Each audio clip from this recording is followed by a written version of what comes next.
All right. Wow. It's our review of the World of Warcraft. Well, thanks for coming, everybody. I'll see you guys later. Now that we're recording, I got nothing to say. What do you say about that movie? Okay, here's my first question to you. Okay. Knowing that I am giving it a D- and you're giving it a C-. I D+. haven't committed to a C- Right. yet. So we're hovering in that territory. Oh yeah, it's Anyway. definitely going to be around there. And having read your Preview. advanced preview, My expectations were that it was going to be a soulless, crushing CGI noise fest, and Duncan Jones will be hopelessly buried underneath the weight of the, quote, responsibility, unquote, of maintaining this giant summer blockbuster into the green pastures of profitability. okay, on that exact point, what part of this film did Duncan Jones show through and reveal himself? I have the shitty feeling that when my phone locks... Oh, wow, it's holy fine. shit, No, that's crazy. It's cool, don't sweat it. I'm sorry, can you repeat your question to me?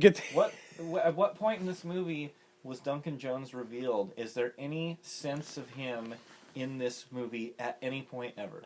Okay, so let us very quickly look at Moon and Source Code and why I like those movies so much. A, I love science fiction movies. B, I love movies that tell stories well with characters that you relate to that make you feel something. Like, that's the reason why you fucking go see movies. Okay, Moon and Source Code were excellent superlative examples of telling stories that are just about ordinary men coping with semi-extraordinary, albeit extremely realistic situations in the craziest of fucking settings, you know? Which makes him the perfect guy to direct Warcraft. Totally, but I agree with that, but the difference is that scale is everything in this exercise. When you have Moon and Source Code, you're talking about one guy, or in Moon's case, one clone and the many instances of that same clone. Okay. Right.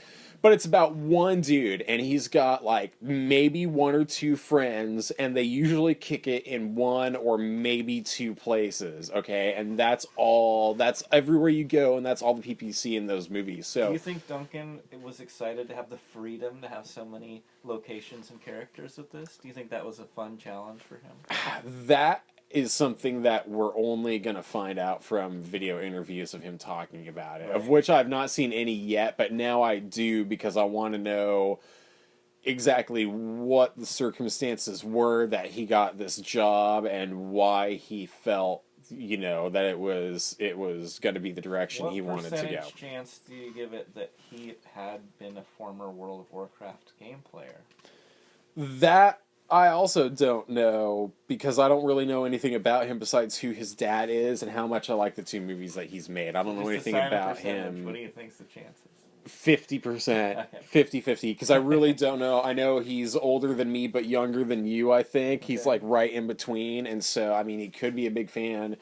He could not, if you're directing this movie, and he wrote this shit with some dude, so if he's writing Warcraft, he's got to, well, he's supposed to know Warcraft if he's writing it.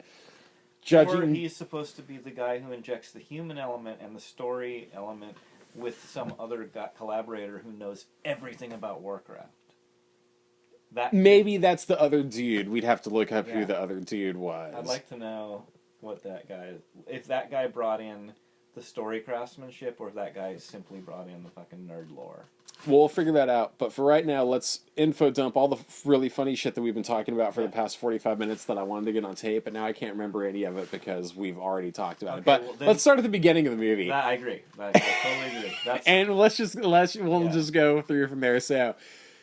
So I was completely stunned by the introduction of the movie. I was overwhelmed both in a visual and a stereoscopic sense, as well as a sense of, it was almost dread, or it was dreadful, in that since we had done, the only thing that had happened so far to establish the tone of what the movie was going to be was this fucking crazy wacko scene about orcs.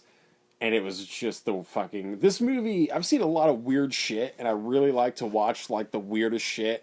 this movie had some really fucking weird shit in it.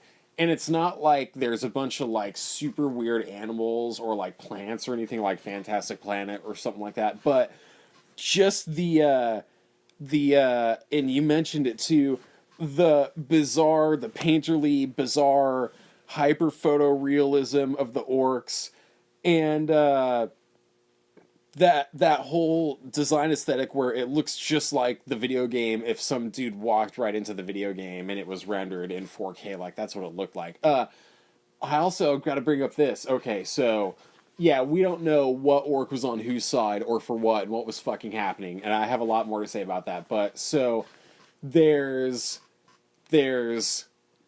two major types of orcs. There's the bad guy orc and there's the good guy orc. Okay. And the good guy orcs all have generally human faces and physiologies and demeanors, and the bad guy orcs look more like hideous monsters. That one woman was half the Guardian, right? That was the Guardian's daughter. Paula Patton? Yes. Did she say she was the Guardian's daughter? He said he had he told her, at one point I roamed the earth and I experimented with mating with lots of things, and he kind of looked at her, and I felt like the implication strongly was that he was her father. How did I miss that line? And I'm still correct in stating that her entire purpose in the movie is to give the 15-year-old fanboys a sexual fixation of a female orc that they could still fuck, even though it would injure them, quote unquote. She seemed large, and then as soon as she started interacting with humans, she was normal size. Oh, you're right. Which bothered me. She seemed like she was much larger than them in her first scenes, and as soon as she had to start speaking when English, she was chained up in the wagon, she was like as big as that dude, the orc dude that was threatening her and shit. It's like all of a sudden she shrank so that Lothar could be like 2 inches taller than her.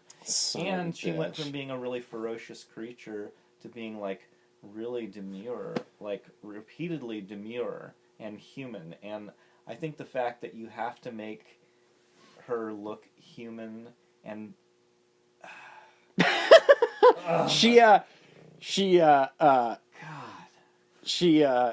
you went to the bathroom and they're interrogating her in her cell, and she's all like, "Me orc, me don't talk you scumbag humans, fuck you." And then literally like 4 minutes later, she's on the human side, putting on this new suit of human armor that they made for her, and she was like, "I swear to protect you, my human king, and bridge the bridge of peace between orc and blah, blah, blah."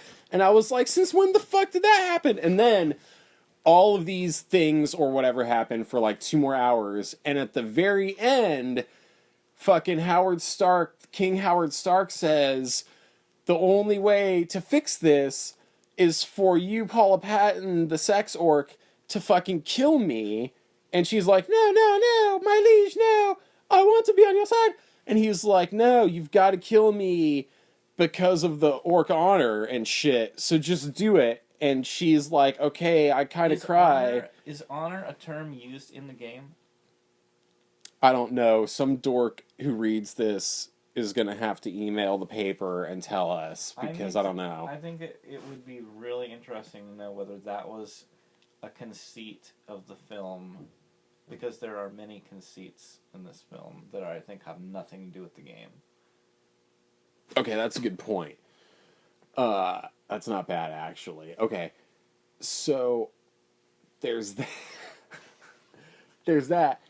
And then let's talk about the special effects in general, but let's break this up for a minute into a couple segments. One, we'll talk about the buildings, backgrounds, villages, and battlefields. 2, we'll talk about all the crazy wizard shit. And 3, we'll talk about orcs and humans. Like, there were 3 distinct schools of design, and each one was handled differently, and each one affected me in a different way, and I kind of liked, each one of those sections, I had varying levels of liking. Overall, I give it an A. I mean, it looked really remarkably good. I think probably the introductory moments were a fumble. Yeah. Because you're adjusting your mind's eye in 3D at IMAX to a fully CGI world, pretty much, in much the same way as the first time seeing Final Fantasy or something like that. Right. So you're like acclimating to that. And the first thing they show you is a pregnant orc woman, and fake pregnant people don't look real anyway, and then CGI fake pregnant people look even worse. So weird. And I feel like, the whole thing of like the boot stomping on a skull, yeah, that's a good opening. That's why the first 10 seconds of Scorpion King is the best 10 seconds of Scorpion King. I never saw that shit. It's a terrible movie, but someone gets beheaded in the first, 3 seconds.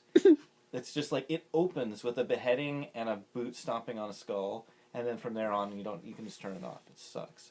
But that's a good opening. This was not a good opening. This was not a good opening. This was like a terrifying opening for anyone to sit through, and it's long as well. It's totally revealing though.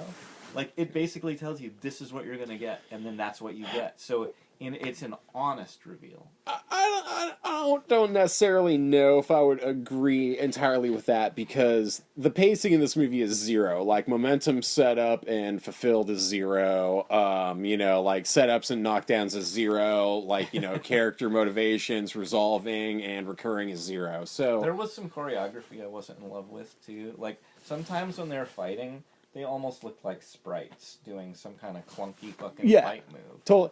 And I gotta say this, when you make a movie that is based off of a video game, or you make a superhero movie based off of a comic book, I'm willing to engage with just about anything you want to do in any style you want to do it. Like the suspension of disbelief, I will pretty much totally and wholly grant in this situation. But it still, those battle scenes, none of those battle scenes had any sort of weight to them. And even though I was very grateful that I could very clearly see exactly who was doing what to who all of the time, and I was pretty thrilled when the camera would pull back and you would see like 1,000 fucking orc dudes, and every single one of them had like a specific thing that he was doing. Like, that stuff was really, really well done. There was nothing mechanical about the crowd scenes or the epic scale, and it never felt like these things in the foregrounds look crisp, but everything behind here is fucking shoddy. Right. It actually looked like you could study this film on Blu-ray and find a lot of beauty shots constantly throughout it. Yeah, there are a lot of very cool things to look at, and that is the thing that sustained my interest through the entire atrociously long running time. Folks, this movie is 2 hours and 3 minutes long, but it feels like 3 fucking years. It really does. Because it's so bland. It is bland as fuck. It is the most generic assimilation of fantasy tropes all in a row, exactly as you expect them, but drawn out longer than it should take to tell that story, simply because the story is they try to set it on such an epic scale. And I think that scale is what it has going for it and what it has to have. Like if it was lacking in scale, it would be a complete F, because Warcraft is about that. But I think as a result of scale, they try too hard to balance it out with the humanistic side that makes it seem trite. It is very trite. I'm not sure that Warcraft is about scale from a game standpoint, but the movie certainly is. Yeah, that makes sense.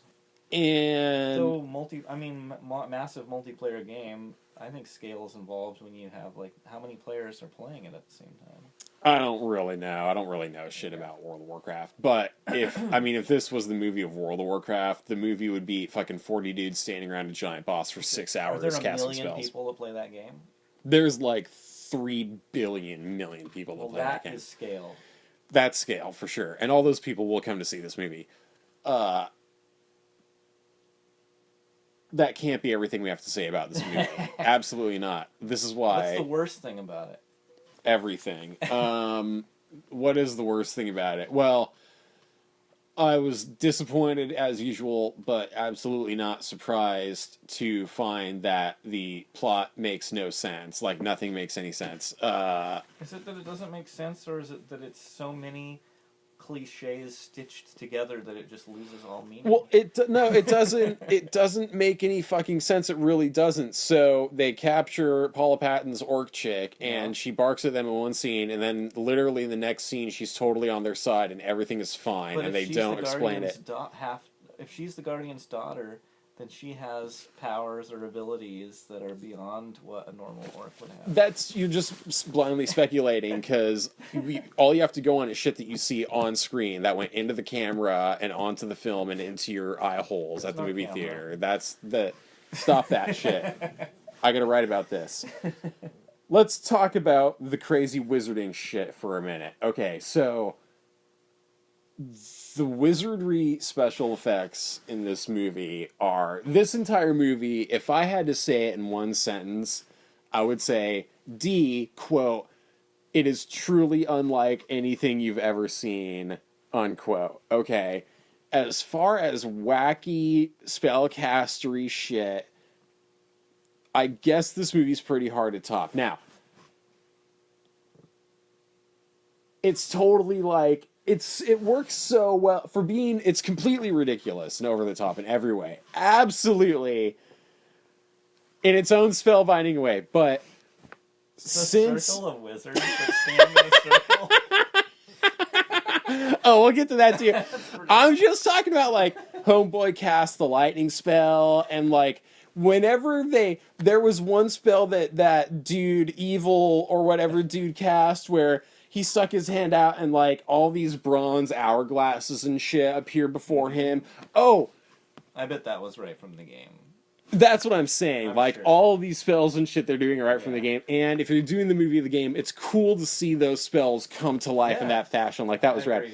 The gag that I did like the most is when Magic Homeboy fucking made all the paper burst into flame in the kid's apartment. That was actually like a really good effect. Yeah, that was. It was well done. That was a good effect, and that was a good gag. So that was cool. The wizardry shit like that is totally out of control in every way, but I mean, it's like the game, right? And I'll look up on YouTube and I'll look up what some spells are, and I'm sure that some kid's gonna make a video. It's like, here's all the spells that Morgar used in fucking the movie. You may get lucky and find an article or a blog that's already spelled out. I'm sure there's gonna be a wiki, a world of Wikicraft, and it's gonna have all of this stuff on it, and so I'm sure it's gonna be there. So that was cool. It was totally over the top. Okay. Was there any actor... Okay, Clancy Brown is in this movie. But who did he play? Exactly. Oh, he's black. He's Black Hand. Right? So who the fuck was that? Neither one of us even recognized that it was Clancy Brown.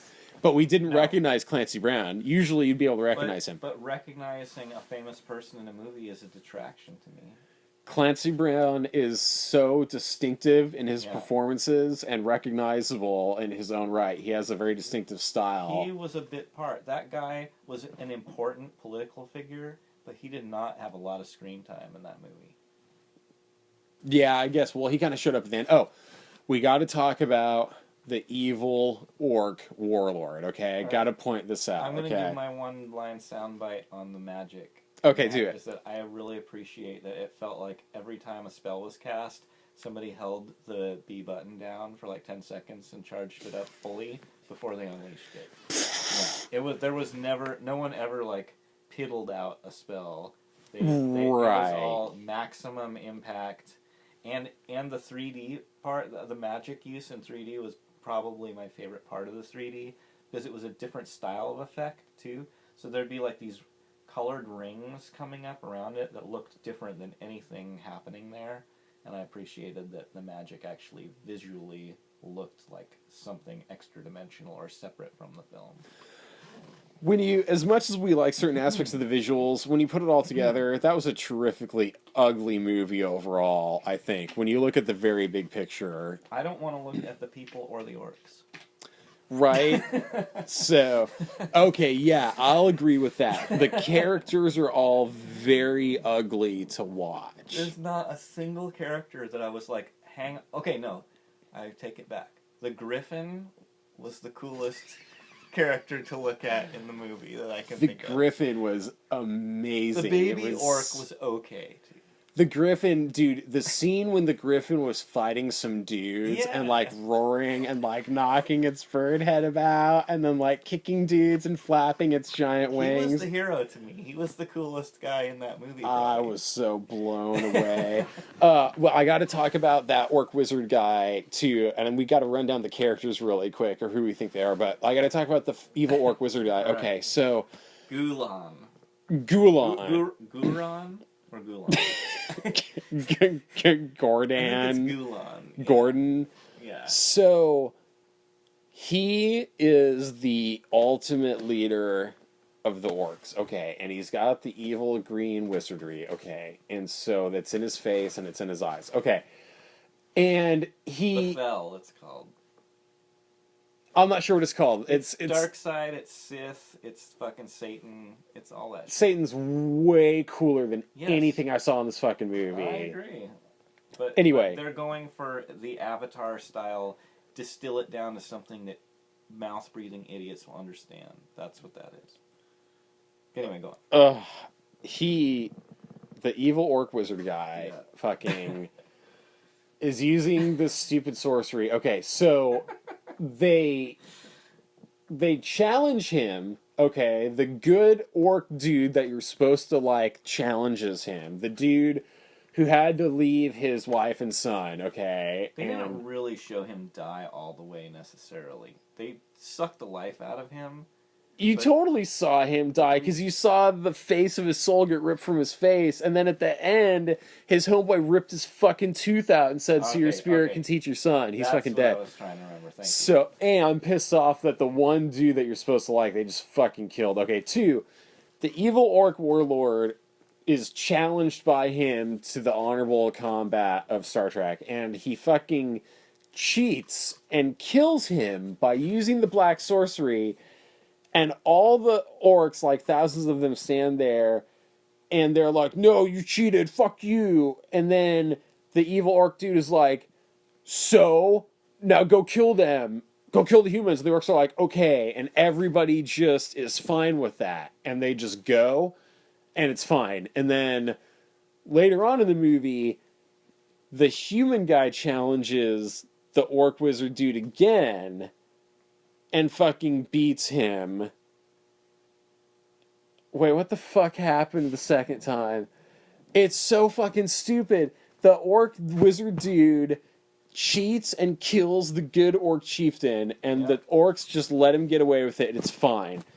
And that's believable, though. I mean, that's how politics work. Oh, and then at the end, the human dude, that Sean Bean-looking motherfucker, challenges him, and he tries to flee the combat. The orc warlord tries to leave. He's like, I don't have fucking time for this. I need to open up the portal so I can fuck all you guys. And he tries to leave, and what's-her-name, Mission Impossible, is like, no, you have dishonored the combat, and you've dishonored my beautiful human friends. I speak perfect English. And then the other dude, the other orc dude, was like, hey man, fuck you. You gotta finish what you started, brah. So he goes back. Oh! He runs back in. It was so stupid. The big dude runs up, and Sean Bean fucking slides under him and fucking cuts his balls in half with his sword, and he fucking dies. Yeah, that was a quick combat. Was that what was up? The orc warlord had his thug dude show up to get his dick chopped up. Oh, that movie's so fucking stupid. Alright, let's talk about the fact that the hero humanist orc who starts a revolution. That was Durgan, right? Tyler Durgan. When he dies, like, compare that to when Thorin Oakenshield dies at the end of The Hobbit. In the book or the movie? In the cartoon, Rankin and Bass. Okay, I was pretty down with that one. I'm saying that worked. That, like, when Thorin dies, you feel a loss. And I felt like when this guy died, I didn't feel shit, even though I just sat through 2 hours of his bullshit. And likewise, every attempt at pathos in this entire film, of which there are many, all fall completely flat. And I think that is a huge problem, that, like, none of it all resonates with what focus groups are looking for, or like advertising people think focus groups want, and none of it resonates with what you really want from a satisfying film or an epic. Like, they should have been looking at epic war films from the 50s and 60s or whatever and thinking, like, how can we take Warcraft and make it work as a truly great film, instead of how can we get all the things in that get all the different stupid fucking demographics to giggle. Did they even have, I mean, I didn't see like a beefcake dude there. They're all beefcakes. All of them. Oh, okay. It's all just so, it's also CGI. I will say that the, brought to you by Diet Coke, the human dudes, their armor and shit looks exactly like it does in the game, so... There's a scene where they were moving equipment in their armor. Like, it was just a scene about moving heavy equipment, and they're all wearing full plate armor, and I'm just thinking, no. If you're moving crates, you're not wearing your armor at the same time. It's a video game movie, though, so it's okay. In Excalibur, they just hung out at the castle having dinner in full plate armor, too. Yeah. I will say, though, I laughed when that Sean Bean-looking motherfucker picked up the dead King Howard Stark, who was in, like, kingly mithril plate armor, and he picks him up and he slings him over his back, and then he jumps onto his griffin flying mount, and they take off. That was pretty funny. Mm-hmm. Oh, God. Was there any other character nearly as likable as the griffin? No, I didn't even... Okay, so there's King Howard Stark, that Sean Bean-looking motherfucker. There's the queen. The queen whatever, who did nothing. There's several different wizards. There's a librarian. Wait, but I need to get these guys straight. There's the wizard, he was the guardian, and he was actually the bad guy because he had the green velt thing in his face, and so... Is that a drug allegory? Did he have a fucking heroin addiction to magic that sucks the life out of other beings? Is that why? No, but he was fucking with shit that he wasn't supposed to, and it totally took over his mind before he realized it was too late. That's the sort of thing that happened to him. It's a virus. How about VD. that magical kid stole Homeboy's book from his Dark Souls library, and kept it and had copied shit out of it, and then he got caught, and the wizard guy took it back, and he said, interesting choice. But that book was made to look very much like one of those later edition player's handbooks, too, I thought. Yeah, those 3rd edition ones. Yes, I have a couple of those covers, too. It looks a lot like that. So that was an unresolved plot hole. Oh, no, okay, so... the guy took the book back. Yeah, but what was the book? What the fuck was it? Like, what else was going on with that book? It was what led to the knowledge that the Guardian was selling them out. That's what he was studying. The wizard kid was the one who figured out that the Guardian was fucked up. And then the magical kid kept that one page, and he took it to fucking those Krypton dudes. And he goes to Krypton, and that was some Roger Dean shit, too, with the floating islands in the sky. I don't remember what Barrack Tor, Kaza, Avatar has Duel. That, yeah, but Avatar sucks. We don't talk about that. Those are the best parts of Avatar, are the floating islands. The best part of Avatar was at the end when it said Avatar, and I got to stand up and leave. He goes to Krypton, and he's like, what's this thing? I have it on the piece of paper. And so they take him to the secret cube. He walks into the secret cube and talks to the lady in the cube, who was also the evil shadow that jumped out of the book to summon him. That was on the page that would animate when you stir the page with your finger. So there was that thing. And they talked about it, but I don't really... So that was just one of the things that was going on for 2 hours while this movie was on the screen. Okay, Do you think it's better or worse than Avatar? Everything is... Avatar is seriously, literally, the fucking worst movie I've ever seen in my entire life. I think it's better than this. Avatar... And it's terrible, but I think it teaches a good message to children, and I feel like every message that is woven into this is handled about as well as like a fucking Saturday morning cartoon. I don't even know what the message of Warcraft is, because there's no point to it. I mean, even if all they wanted to do with this was set up a part 2, they did a terrible fucking job of doing that. I'm not entirely sure what... Don't you think the next one is the story of that kid? That's what we're gonna get next. It's the fucking orc. It was all set up for the next If one. it's really about that, then just fucking make that movie and just do it and just do that and be like, oh, did you know that his dad got killed? Well, that sucked. Like, I didn't need to sit through 2 fucking hours of that. Yeah, what we saw tonight could have been the made-for-video afterthought prequel. That's still going to be a thing that happens. And I think there's been like a half-hour thing that came out on one of the games before that was like a CGI movie about Warcraft. Oh god. So, oh man, I can't give this a C-. No way. That's what I'm saying, dude. It's a D+. It's totally D+. It's the only things that it really has to like is the scene design. Yeah, the landscape. The 3D human cities and towns were amazing to look at. Yes. Nothing else looks like this movie. Just to see something that you've never fucking seen before, I would say it's worth going just to see some weirdo shit that you haven't seen before. If you like crazy fantasy shit.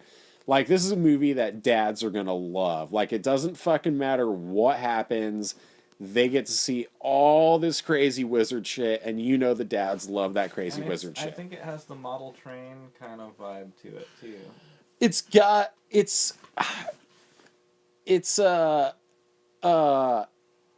It looks a lot more alive than, say, episode 2,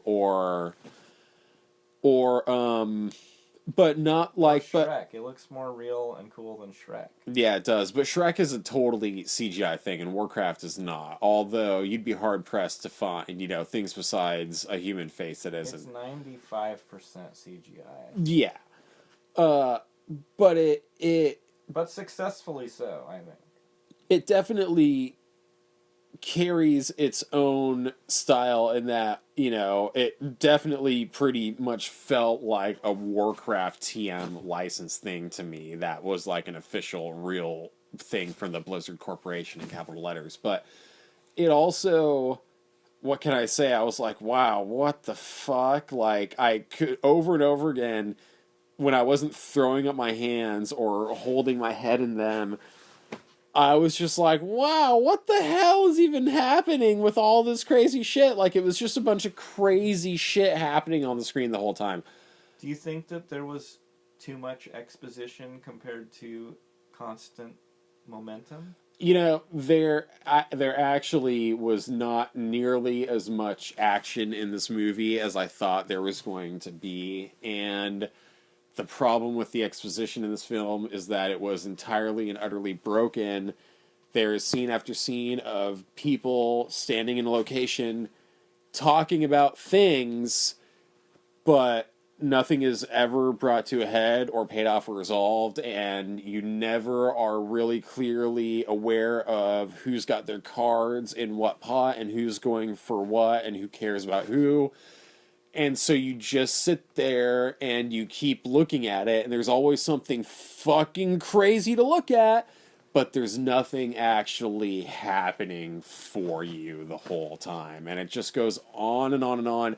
And every time that they beat you, what you think is the big bad guy, and then the music, cools down and you think it's going to be over and you get to leave, they just keep doing more shit, and the last 40 minutes of the movie is like all of these 7-minute long vignettes of them hurriedly not resolving a situation by basically killing some thug, and they just do it over and over and over and over and over and over and over again, and then it's over, and nothing is finished, and nothing is clear, and nothing is put away, but there's going to be more of this. better or worse than The Hobbit? Which one? All of them. No, you gotta pick one. I thought the first one was... still like the first one the most. The third one is a joke, and the second one I thought was pretty boring. I thought the first one was the closest to the book. Like, I actually enjoyed watching the first Hobbit movie. I feel like this movie was dumb, but the Hobbits actually offended me. And were, like... The difference is that we care about the Hobbit books, Yes. but neither one of us play Warcraft anymore. I played the old school ones in high school, but I never played the online shit. So Are Warcraft players going to be satisfied by this film? that's something that Warcraft players are going to have to answer for themselves. But were we satisfied with this film? I'd say no. So It would have been far more enjoyable at home. yeah, this is something that if you watch it on Blu-ray at home, you could have yourself a real fine time with your friends or whatever. Like, that would be cool. Sitting through this in the theater was like having... It wasn't necessarily like having a root canal performed, but it was like sitting in a doctor's office for 2 hours. I think making a drinking game out of it, or... You could do a good drinking game for Warcraft. Like being able to pause it and make dinner... Yeah. That kind of shit would go a long ways with this movie. What it felt to me like was like a whole season of a show at the theater. Yeah. there was a lot of, and again, it comes back to the complete lack of control over pacing and character setup and, all of that stuff that I keep going on about because nobody ever fucking gets it right. But is the game graphically violent? That I was really one of the things that I was always, at the least aware and at the most stunned constantly by how much the movie made me think of the game. Mm-hmm. I played Warcraft 1 and 2 in high school, and I beat those games. Up to that point, I was pretty into what was happening with those. And I fucked around with Warcraft 3 for a minute, too. And I'm pretty sure that, Stormkeep, or whatever they call it, Wind Gate, or whatever it was, I think that's the city from fucking Warcraft 3, that Minas Tirith looking shit. Yeah. But I didn't play anything after that, and so I'm sure that... And I also noticed that, when you would look at the orc camps, you would see the shit that you would build in the game was that there, much like a game. Totally. Sure. The orc stuff looked exactly like all the shit you do in Shadow of Mordor, which, if you're reading this and you've seen this movie, you know what I'm talking about. So, it looks exactly like that. I was like, wow, that looks cool. Again, the human city stuff was the most interesting part of the whole movie was the amazing human Azeroth city architecture. That was the thing I liked the most. Human children in this movie? Yeah, well, there was the 18-year-old kid. There was Sean B's punk kid who got work because he was on the wrong side of the lightning wall. Yeah, he got dissed. Young kids. Yeah, there totally was. There was a couple kids were prisoners, and there were a couple kid extras in the cities and stuff like that. There were definitely kids. I mean, they weren't front and center like they were in Lord of the Rings, but they were definitely there. There was some mixed race stuff going on. Like in the humans, there was just randomly different colored humans around. Yeah, totally.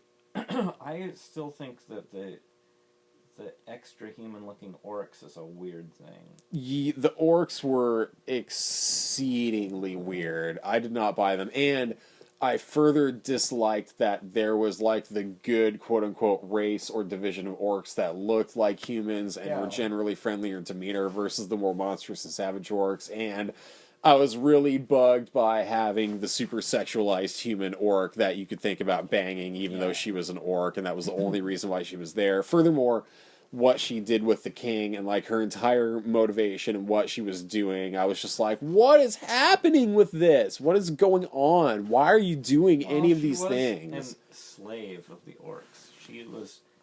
She said that her bones had been broken so many times and she had a chain around her neck. So yeah, I think that justifies at least that type of direction. The way it was done was not handled well, but I think enough background is given that's not so ludicrous.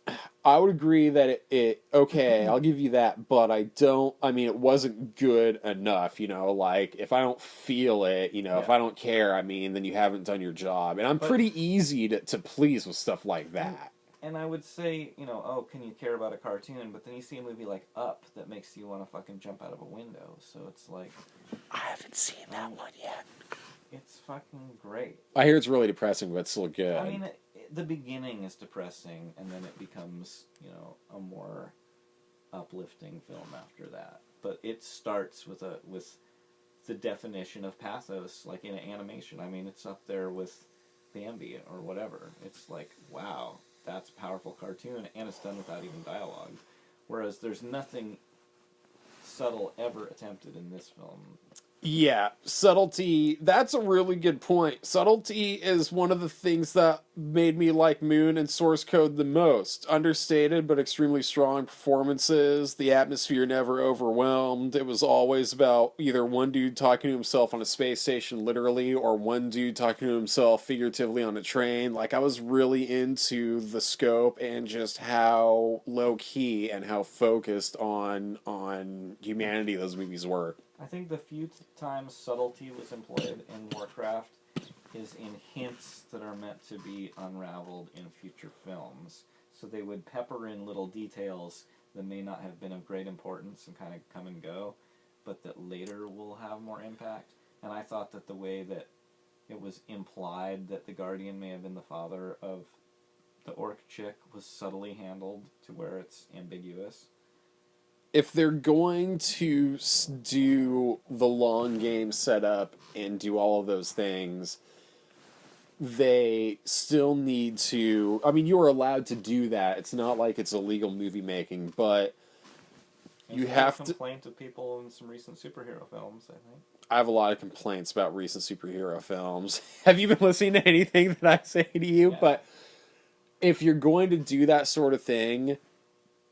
You can, but first, you absolutely have to serve the story at hand. And you have to make a movie that is complete in its own right, that is sorted out and squared away. And then, when you put in your hints and your seeds for the next stories, if you're good at that, nobody knows or really recognizes what's going on. But then when they see the second one, it starts to sink in, and they can go back and see how far ahead you were and how good you are at plotting out your shit and what was happening. But in this, it literally seemed... I mean, he wanted to say like 300 different things. And I'm not talking about saying things like, let's say something about how humans behave, or let's say something about race. He just wanted to say like 300 different things, like spell names, or let's go to a place, or let's talk to this one dude, or let's cast this spell, or, let's do this. The one thing that I was surprised that they didn't talk about their weapons, because they all would have like crazy unique names and shit. We're supposed to recognize them if we're fans. What they are. Because the King Howard Stark died and he dropped his sword. And I'm sure some kid would be like, "Oh no, he just dropped the shining blade of Star Stallone," or whatever. There was a lot of very obvious, beauty shots of iconically shaped weapons that I think were referential, but I just don't know what they are. Okay, tell me this. If you could magically rub a lamp and have a different director handle this film with this budget, who would you assign it to? Oh, that's a good question. Okay. So... Duncan Jones, obviously, probably not the right guy to handle this material. He's not powerful enough to battle the system. Yeah. Right? So who could have taken it on and perhaps gotten a better result out of it?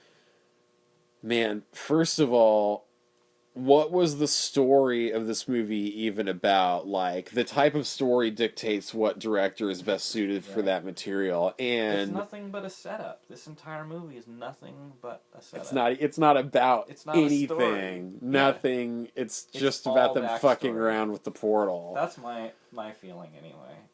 Which is why none of it matters. Cool. It's like the Silmarillion. It's just like, okay, that's a bunch of information, but I don't care Like, some of it's cool. Right, but the Silmarillion came out after or on the side as an optional reference material. But this is Warcraft. This is the movie that kids have been waiting to see for literally 20 years, and this is what you get. It's nothing but setup. It is. It is nothing but setup. So, but maybe there's a director that's good for that. Okay, so if there's a director that would be good for something like this... Oh, man. I mean... Well, I've said it before and I'll say it again. A good director, I think that one of the hallmarks of a properly good director is that a good director can take a script of any quality and still shoot something that you can watch, you know, something that is actually watchable, that might even have a point. Like, even if you can't change the script and it's the worst script ever, you could still competently shoot a terrible script and do something proper with it if you're a good director. Okay, but Duncan Jones directed this, and he co-wrote the script with that guy. So, I mean, I'm going to have to learn more about that guy first, but I gotta squarely fault Duncan Jones for the stupid crappiness of the story, as well as the stupid crappiness of the execution. It's fucking marshmallow on film. There's just nothing to it. So my vote would be Wes Anderson. Give this to Wes Anderson, because if you took the fantastic Mr. Fox approach to Warcraft... Mike has an incredulous look on his face as size bug in carrots. He would have been able to interject some weirdness and some story and some motivation and some meticulous eye for detail, and it would have been a much better film. They should have decided if this was going to be... I think Warcraft... Okay, we're so over the dark and gritty just action stuff. I'm so tired of that. I think Warcraft would have been better suited as more of a whimsical Pratchett style of joint. Just a little more on that side, because the material was treated so blandly, but the visual style would have lended itself extremely well to such facetiousness.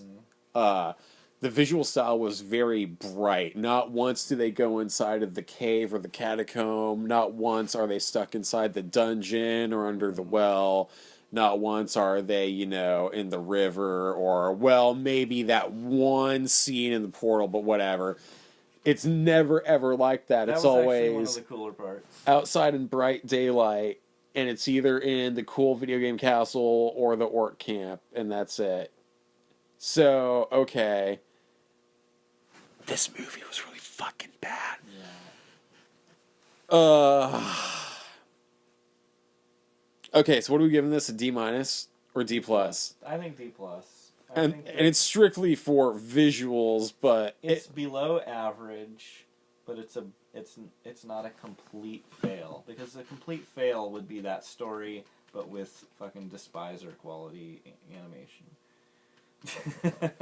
Warcraft features 0 characters, dull pacing, incomprehensible plotting, and is a little over 2 hours of just setting up for, I guess, more of the same, but many of its visuals... It features 50 characters with 0 personality traits or memorable data. Its ensemble cast consistently fails to impress or, in fact, make any sort of impact in any way, but for some reason, the movie remains more or less watchable strictly because of the fucking batshit crazy stuff that is always happening visually in this movie.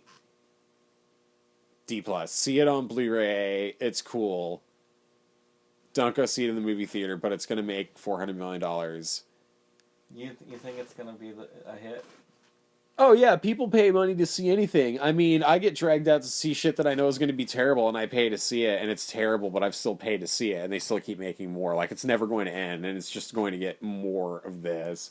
But I think that, I mean, we've kind of hit the plateau where it's just like, here's Total Recall, okay, in 1990, okay? That was a summer blockbuster that they just made so you could go watch it, okay? And we've gone just like, yeah!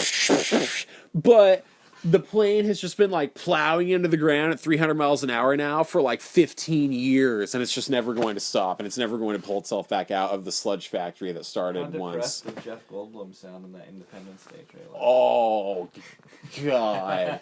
That Independence Day trailer looks nothing like the old Independence Day. I'm not going to go watch that either. I might be the only one that I see, because I like that it's...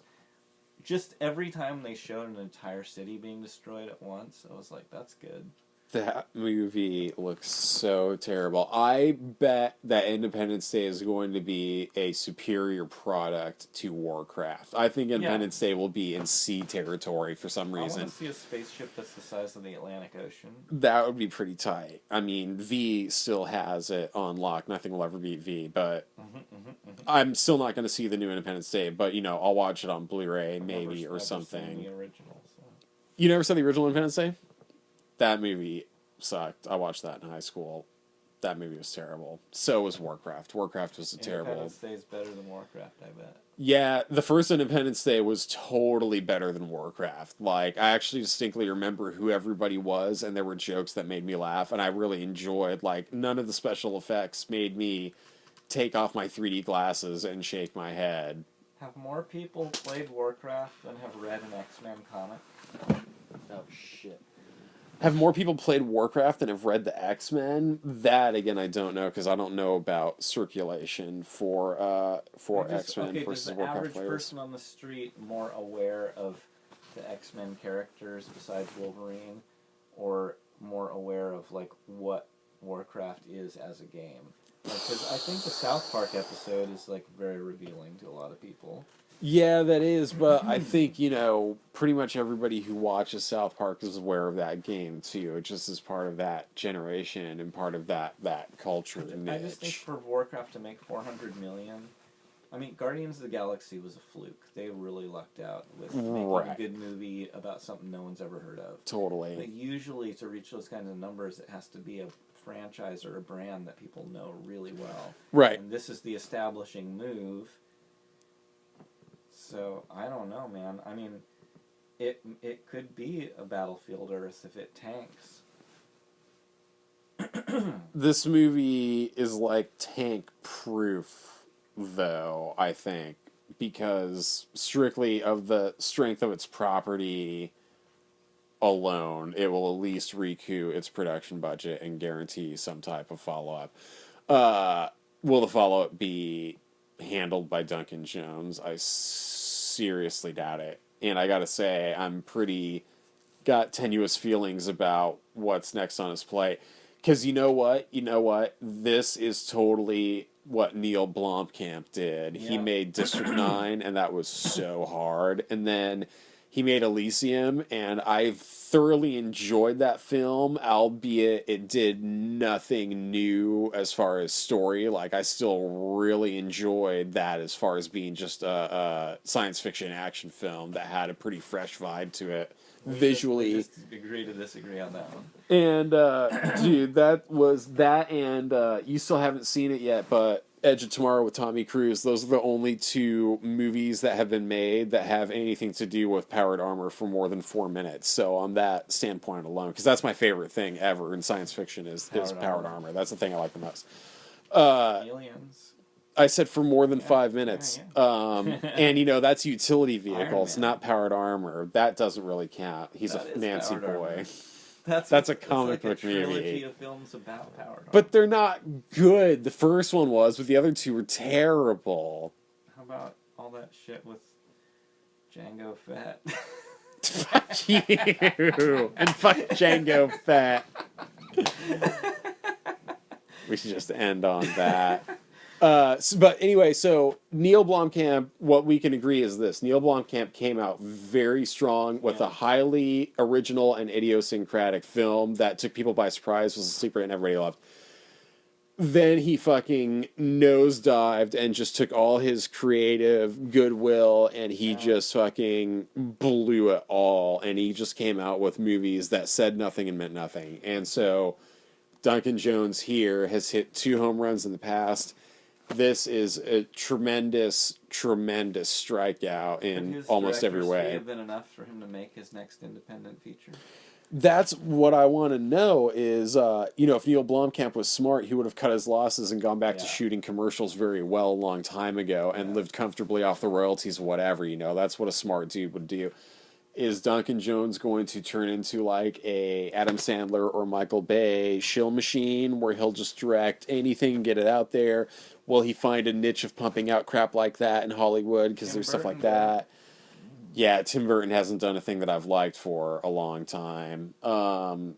So we're going to have to see, but I got to say I'm pretty bummed at what he did. And he was screenwriter on this too, so it wasn't just them telling him what to shoot and how to shoot it. Like, he totally set this up, and he was like, I want this to be this way. And if this is what he's coming up with these days, maybe he should have stayed, in the UK, quote-unquote, garage industry, making excellent films on a small scale. We could agree that he's better at science fiction than fantasy. Abso-effing-lutely.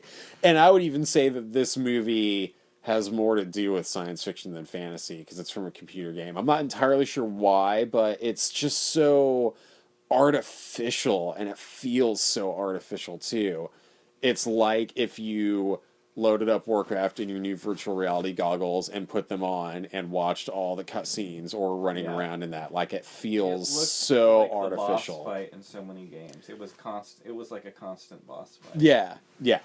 It definitely felt like that. It felt hollow. It didn't ring hollow. Like, it didn't give me a splitting headache to watch, as a lot of movies like that did. Like, I generally enjoyed just seeing all the crazy shit that was happening, more or less. What about sound design?